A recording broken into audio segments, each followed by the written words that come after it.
On September 21st of 2001, the episode of SpongeBob SquarePants entitled Sailor Mouth premiered during its second season. In the episode, SpongeBob discovers some graffiti referring to Mr. Krabs as some kind of slur or profanity.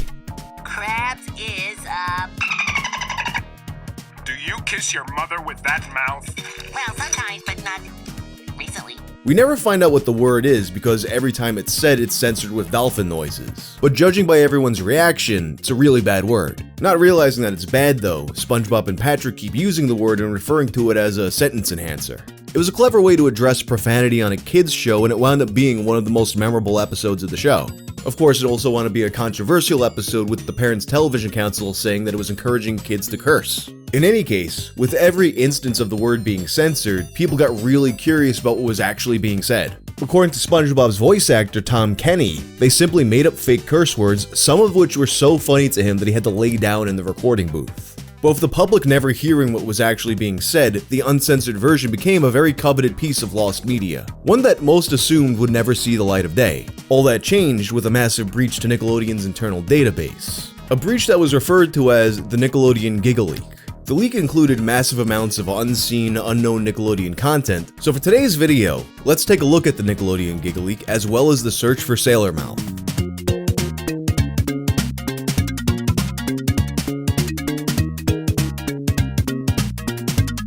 This video is sponsored by Raycon. Mother's Day is coming up, and if your mother's anything like mine, the one thing she hates the most in the world is listening to the rest of the family yap all day long. What better way to solve that problem than with Raycon's everyday earbuds? You can tune out all the noise around you and listen to something better. I use them basically every day when I'm out for a walk, and their optimized gel tips make sure they're comfortable and stay in your ears even when you're running. And with 8 hours of playtime and a 32-hour battery life, they're sure to last longer than you can run. Most importantly, you get amazing quality audio at half the price of other premium audio brands. And say you got it as a Mother's Day gift, but all your siblings watch my channel and they also got the same gift. Raycon offers easy 30-day returns just in case. Just click the link in the description or go to buyraycon.com/wang. You'll get 20% off your Raycon purchase, plus free shipping. The public first learned of the Nickelodeon Gigaleaks in a 4chan thread dated June 27th, 2023. The post explains that a year prior, the company's internal database was breached. All of the production material to their current lineup was stolen, including scripts and animation files. The assets were now being circulated in private. To prove this, the OP pointed to a page on the SpongeBob SquarePants wiki. It proposed a template for leaked episodes, noting the unauthorized release of the episode Arbor Day Disarray. The episode officially premiered in June, but it was leaked in its entirety a month prior online. Both the user and moderators acknowledged it had been obtained illegally. The 4chan post concludes, "I feel bad having this on my chest. My hopes are that, with this information known, it might reach Nickelodeon themselves and their security could be investigated, thus hopefully preventing future leaks of their shows from occurring." Of course, a lot of people doubted the authenticity of these files, which led OP to share this image as proof. When this didn't suffice, OP shared some of the leaked material. The first was a show bible for Transformers Earthspark, then 2 files related to the upcoming Rock Paper Scissors, which removed doubt that their claims were baseless. The thread exploded in activity as details emerged about the breach. Several Anons came forward with supposed insight as to how the breach occurred. They claimed it had been breached through the site Nick Central, or Viacom's internal archive. The latter was indexed on search engines and available through a simple Google search. People began attempting to brute force the password as word spread across social media. This is when OP started to face backlash from others in the know. The first was in response to someone asking for leaks of older Nicktoons. They accused OP of exaggerating the scale, claiming it was a few gigs at most. This Anon claimed that most of the assets came from newer shows that nobody cared about. Most of the Nick leaks are unrelated to this. There have been verified insiders leaking info about upcoming stuff for years. The show executives have begged corporate to investigate it, and they get ignored because stuff about some baby shows leaking doesn't affect the bottom line. This was reiterated by a Discord user claiming that 45% of what OP said was false. I don't know, man. Whoever it is conflating a lot of things and has some infos wrong. So I think it's someone on outside making shit up. They happen to be right in some cases, but wrong in others. In response, a mega link was posted with a collection of stolen materials, and they kept coming. This is when the story picks up on Twitter. On June 28th, a 16-year-old named Ghostly Tongue began tweeting about the Nickelodeon Gigaleak. Ghostly showcased a number of the stolen files, reiterating the 500GB figure. There were significant updates as to what was or wasn't in the files. But most interesting was this clarification. Update: SpongeBob's sailor mouth was not in the Nickelodeon Gigaleak, nor on Nick's servers. It's most likely on a physical tape and or destroyed, by the way. Please stop begging for it in my DMs. Before we go forward, it's worth discussing what was in the leak. Nick was following the situation closely and was monitoring both Twitter and 4chan. They DMCA'd material near instantaneously, and many files are blocked directly for copyright. There's only one known collection of this breach data to exist: a 6.7GB file called nick.7zip. This is where the narrative starts to split. The Discord leakers were insistent that very little old or developmental material leaked. They claimed that at most only 50GB leaked. But nick.7z contradicted this, as it contained archival material for a lot of old shows. The list includes Doug, Rugrats, Ren and Stimpy, Our Real Monsters, The Wild Thornberrys, SpongeBob, Fairly Odd Parents, Chalk Zone, My Life as a Teenage Robot, Danny Phantom, Avatar, El Tigre, and more. This file is quite difficult to obtain, but its contents unearth previously unknown animation history. For example, CatDog. CatDog didn't have a pitch Bible and was sold off an early version of the theme song recorded by creator Peter Hannon. While the original demo was released on his website, the final rendition was never heard in full until the leak.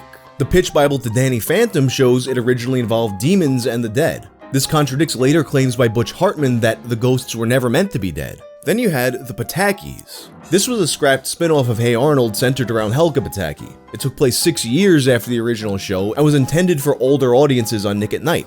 This was also true of Nigel Thornberry's Animal World. There's a lot more examples, but I think you get the point.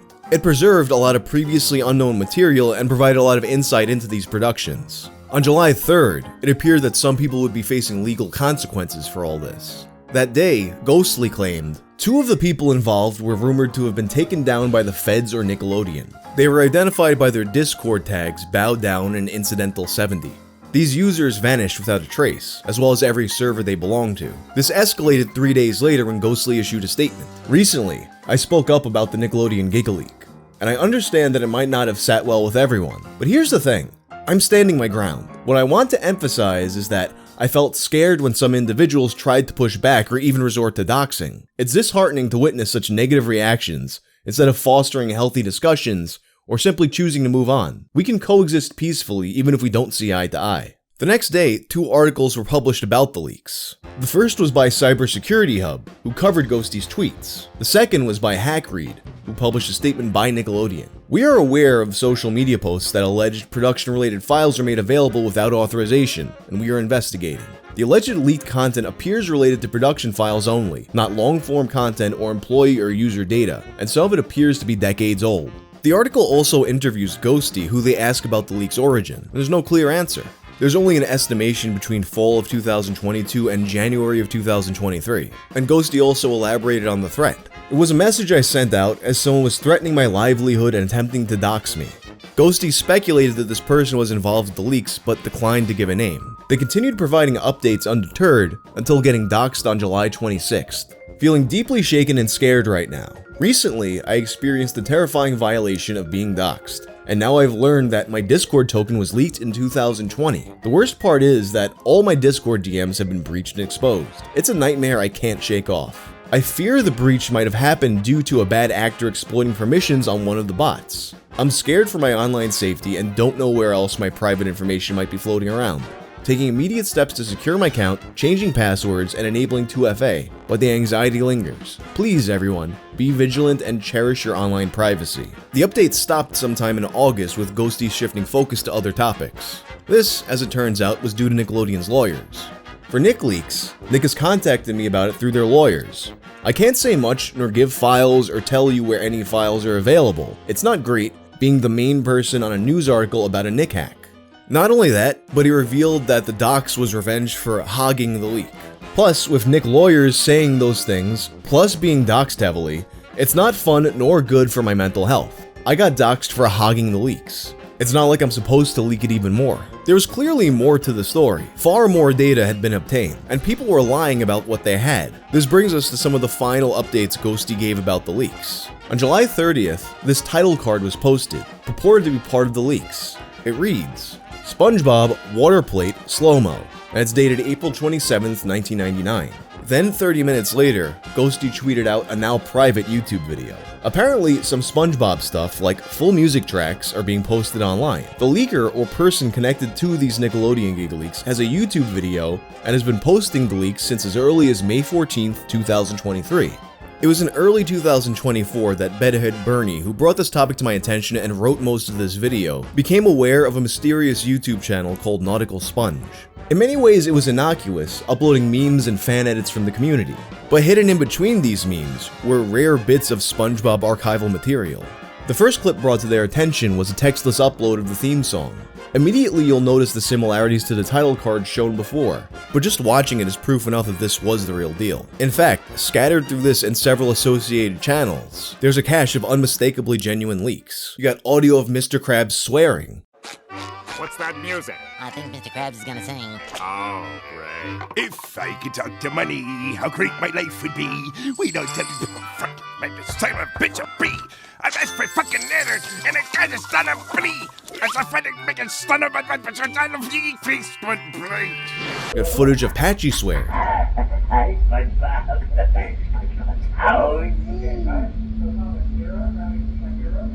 Production music, outtakes, bits and pieces of everything. It wasn't limited to SpongeBob either. The channel also loaded the Drake and Josh intro without text, and the studio acapella to the iCarly theme. I know, you see, somehow the world will change for me and be so wonderful.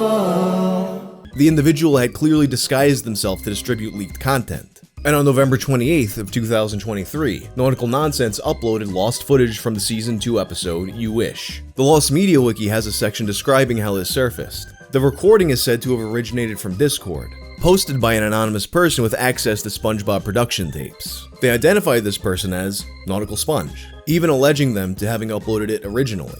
It became clear that there existed a trove of archival material that was being circulated among private groups. Looking through tweets from around when the story broke, most of what's referenced can be seen in Nick.7z, but one in particular stood out for being noticeably absent. There is a 21-minute audio recording of Steven Hillenburg teaching an animator how to draw SpongeBob. The audio had been posted to Twitter but was no longer available due to a DMCA. This led Bernie to contact the user in private to ask for a copy. The user re-uploaded it to the Internet Archive, confirming its authenticity. When asked if they remembered when it first leaked, they pointed to a Discord user who ran the Twitter account @CartoonUpdates. This account had previously made waves leaking content from a variety of shows, like the Ren and Stimpy reboot. We formed this Discord server around the time of the leaks, and they joined this server. I think they have internal access too, and aren't just somebody who downloaded the leaks. They would also send a PDF containing hundreds of pages of SpongeBob production art. By this point, there wasn't even a video in the works, it was just cool to see all this previously unseen stuff. Then a few days later, the user sends Bernie this. I know this may come as a shock, but Sailor Mouth audio has been found. Ah, blow me! There's an interesting backstory behind this clip. Bernie was actually shown this same video months prior, but despite the source being trustworthy, you could never really be sure in this age of deepfakes and digital manipulation, so he was asked to see if he could find where he originally found it. It turns out that the file had been shared on a private Discord server. The actual file was dated on June 30th of 2023. In my view, this was evidence that the uncensored cut of Sailor Mouth had actually been circulating for months, and we now had a credible source to back it up. Bernie tweeted about this discovery on January 16th of 2024, where it caught the attention of a prominent SpongeBob-related account. I'm gonna censor their name, but it's someone who's likely to be in the know on this topic. I'll refer to this person as Bob. Bob expressed doubt, so they wound up having a conversation in private. He explained that he was familiar with the SpongeBob leaking community, and he was actually in a server with Nautical Sponge. In terms of Sailor Mouth Uncensored being a part of that Nick leak, unless they're lying about it, then they don't have it. I don't know why they lie about that. However, Bob conceded that the community was known for hoarding information. The thing is, these people have access to like everything. Storyboards, music, vocal recordings, but they don't dump anything. I don't know why. They have storyboards for practically every episode, but outside of the one Discord server I'm in, you'd never even know there was a breach. Bob then gave insight to the inner workings of the SpongeBob leaker community. The server in question had several different levels of clearance. The SpongeBob community in general is very gatekeepy. The way the server is set up, once you reach a certain level, you get access to some of the leaks, which is just so dumb, LMAO. Now here's where it gets even weirder. Bernie asked Bob about cartoon leaks, and he said he'd never heard of them before. Then Bernie sent the Steven Hillenburg audio as well as the aforementioned PDF. These seem legit. Granted, they could come from a real source other than the leak, since that stock thing would probably be used by merchandisers. I've definitely never seen the Hillenburg thing though, no mistaking that. It makes sense. But then Bernie sent the clip of Sailor Mouth. Never seen it before, but first impressions, the quality sounds a little different on the two lines. I don't recognize the other line from anything, so it could be real, but I'd remain skeptical. Bernie agreed, but pointed out that it's possible that it was simply spliced into the final episode. Unable to come to a verdict, Bob asked if he could send it to Nautical Sponge, as it would be hard to deny if it was real. Bob sent the clip, and he got ghosted. I think he's ignoring it. He's been sending things in servers since I messaged him. If I had to theorize, it probably is real, and it wasn't supposed to be circulating. And to be clear, this is just his own theory, in the same way that it's still only an assertion that the full audio is circulating. But it seems that even the leaker community isn't entirely sure what's in circulation just due to the sheer amount of breaches and exploits pulled on Nick. Shortly after, Bernie was contacted by another source within the community. He had caught wind of the discussion. I'll refer to this guy as Deez. This is when it became clear just how messy the flow of information was. Deez explained that calling all this the Gigaleak was misleading, because all this material originated from a variety of different sources. Some of that stuff was also from a site called Nick Central, where someone found an account for sale and was able to get access to show production material. What Nick Central is, it's like a site for advertisers. They go there to get references for their products, advertising, stunt campaigns, from what I've heard. That Ghosty Tongue kid really muddled everything when he kept claiming it was a huge-ass Gigaleak, when in reality, most that got leaked was production assets from Nick Central. Some other leaks came from a site called Shift.io. People could find stuff from that site Nick uploaded just by using Google's indexed results. It's insane how bad the security was. Deez also offered some comments about the Sailor Mouth clip.